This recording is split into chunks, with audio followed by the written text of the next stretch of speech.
Mi nombre es Ana María Ciurana. He hecho un ciclo superior en energías renovables en Jesuitas del Clot. Mi destino Erasmus fue Holanda.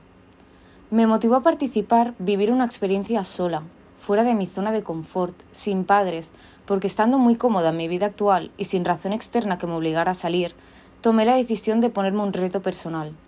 Con la charla de Roger, un participante del año anterior, y la charla Erasmus, decidí que tenía que vivirlo y descubrir mis capacidades. Era importante para mí mantener la decisión que había tomado. Mi día a día, cada instalación era diferente, por tanto aprendía cosas nuevas cada día. A veces acabábamos pronto y nos íbamos el equipo a bañar al río. Otros cenábamos juntos, otros regresaba a casa y me organizaba mis compras, comida, ropa y hacía llamadas a familiares. Una vez acabada esta experiencia, me llevo que he conocido a gente maravillosa.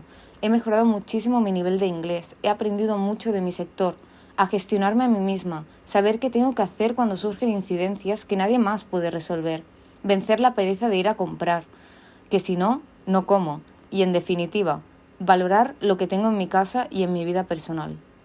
A través de ver cómo otras personas se desplazan por necesidad, he visto el esfuerzo que ellos les significa, fuera de sus hogares, sin familia, y me ha hecho valorar lo que tengo en Barcelona.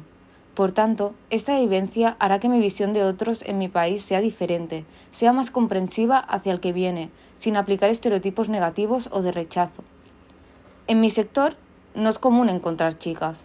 Para mí ha sido un reto y mis compañeros, todos hombres, han alabado la dedicación y el esfuerzo físico que he mostrado. Para mí ha sido una satisfacción romper el techo de cristal que supone encontrar una mujer realizando instalaciones. Y un consejo para alguien que escucha la charla Erasmus, que no se lo piense, que lo haga.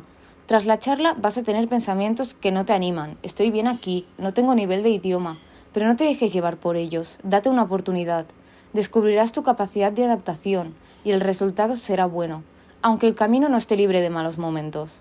La vida está llena de momentos y participar en Erasmus te dará unos de muy especiales. Es una oportunidad que no siempre puedes tener, pero no puedes dejar pasar. Inténtalo.